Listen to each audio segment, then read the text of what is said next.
Hello everyone. तो आज अपने पास एक करंट का एक न्यूमेरिकल है।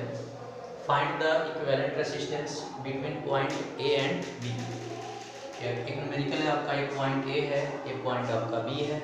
इसके बीच एक वायर रेजिस्टेंस है जिसका वैल्यू कितना है 4 ओम। इसमें नीचे आपका 4 ओम, ये आपका 10 ओम, 8 ओम और ये आपका 2 ओम। तो इन दोनों के बीच इक्विवेलेंट रेजिस्टेंस निकालना है।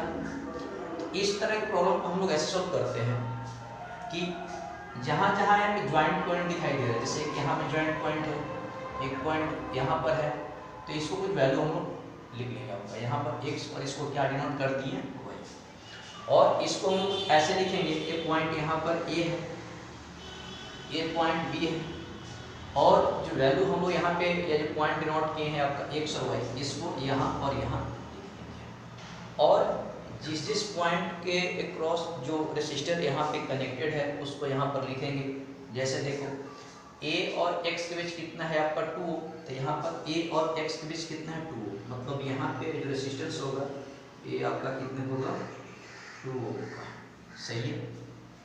फिर x और y के बीच कितना है 10 ओम, तो यहाँ पे आ जाए x और y के बीच कितना है। आगे बढ़ते हैं, y और b के बीच कितना है 8 ओम, तो y और b के बीच कितना है 8 ओम, मतलब यहाँ से इसके बीच कितना आ गया यहाँ पर 8 ओम। इसके बाद x और b के बीच कितना है 4 ओम, x यहाँ पर है b यहाँ पर है, तो कितना है 4, ये 4 ओम। इसके बाद a और y के बीच कितना है 4 ओम, a और y के बीच कितना हुआ यहाँ पर, हम लोग को a और b के बीच निकालना है, मतलब इस पॉइंट और इस पॉइंट के बीच निकालना है। मतलब आप ये कर सकते हो कि इस सर्किट के इक्विवेलेंट आपका ये सर्किट होगा। अगर आप लोग इसको ध्यान से देखो तो यहाँ पर इन दोनों का जो रेशियो और इन दोनों का रेशियो देखो सेम है, मतलब है कितना 2/4 इक्वल टू आपका 4/8। इन दोनों का रेशियो कितना है आपका 1/2 के इक्वल है। मतलब क्या हुआ, बोल सकते हैं कि ये जो सर्किट है ये क्या है, सर्किट बैलेंस्ड व्हीटस्टोन ब्रिज है। क्या है, बैलेंस व्हीटस्टोन ब्रिज।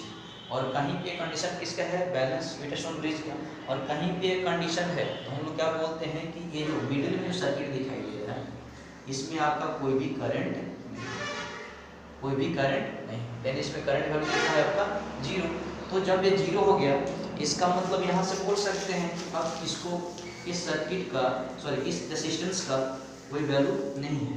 इसका मतलब क्या हुआ कि अगर देखा जाए तो ये और ये दोनों आपस में फिर किस में हो जाएंगे, सीरीज में, क्योंकि इससे जितना करंट पास करे वही करंट इसमें पास करेगा, और इससे जितना करंट पास करे वही आपका इसमें करंट पास करेगा।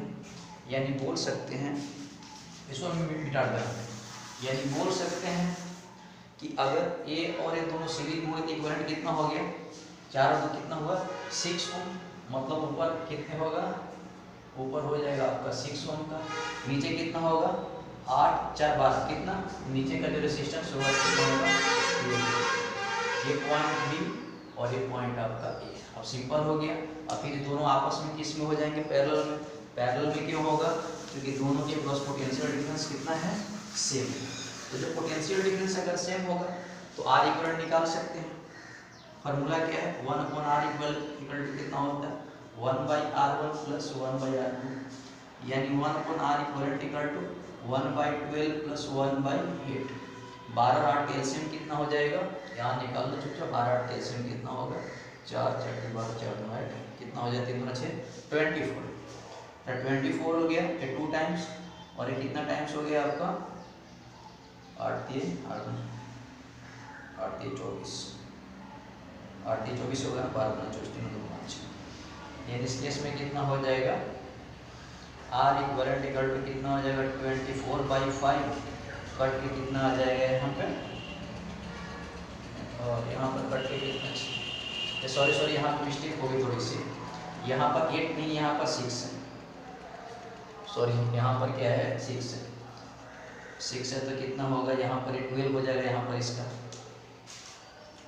यहाँ पर 6 है, यहाँ पर मिस्टेक से आपका 8 हो गया, तो यहाँ पर 6 है तो कितना हुआ 12, ये आपका 1 AR2, ऊपर कितना हुआ 3/12, कट के कितना 4 टाइम्स यानी आर इक्विवेलेंट का वैल्यू कितना आ गया 4। मतलब बोल सकते हैं कि पॉइंट ए और बी के बीच जो नेट जो रेसिस्टेंस है वो कितने कितने के आंसर आया। तो उस जो गिवन सर्किट था उसका इक्विवेलेंट रेसिस्टेंस का वैल्यू कितना आया 4 ओम। आई होप आप लोग समझ में आया। Thank you.